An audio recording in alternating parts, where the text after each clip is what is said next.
Mae Wrecsam yn adnabyddus am ei farchnadoedd, y gwaith haearn a'r glo a'r bragdau hefyd. Ac fy mod i'n dod o'r ardal, dwi eisiau dysgu mwy am hanes y dref ei hun. Felly dwi ar fy ffordd i cwrdd â hanesydd lleol Phil Phillips.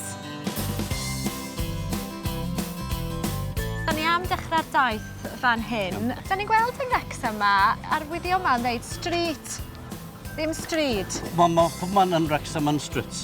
Reit. Da ni stretcho lawr y street. O'r hen farchnad fenyn i'r farchnad gig dan do, mae Wrecsam wedi bod yn gartre i fasnachu erioed.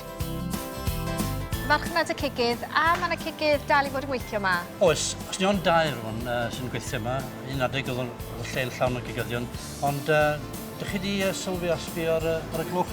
Dyma'r wrap-up bell. Reit. Bydd yn digwydd oedd bob disadwn, mae ddim modd i gadw'r cig, ond ddim rhewgell na'n byd, ac yn cael pas i bopeth.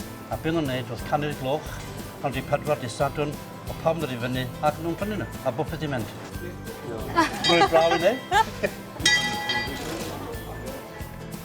Phil, da ni ddim wedi dod bell o'r farchnad. Beth yw'r stori'r safle yma? Dyma safle ar y graffwyr Hughes a'i fab. Mae'n andros o bwysig yng Ngogledd Cymru, yn y graffu llyfrau Cymraeg. Y llyfr mae pawb yn gofod yn siŵr oedd yma, oedd llyfr mawr o plant. A beth yw pwysigrwydd y Wednesday Arms yn hanes Wrecsam? Wel, dyma sefydlwyd yr FA Wales yn 1876 a penderfynu chwarae'r gêm gyntaf yngwladol yn erbyn yr Alban ar y cae ras. A'r cae ras ydy'r cae hynna rhyngwladol yn y byd. Wel, Phil, mae yna llawer o bubs yn Wrecsam yn does, ac yn yr hen dyddiau, llawer o fragdau hefyd. Oedd o'n bron i 20 o fragdau yn Wrecsam, a rhai mawr a rhai bach, a dyma'r un rhai bach. Dyma'r Old Swan, a tu ôl ni, dyma'r tafarn cyntaf Wrexham Lager.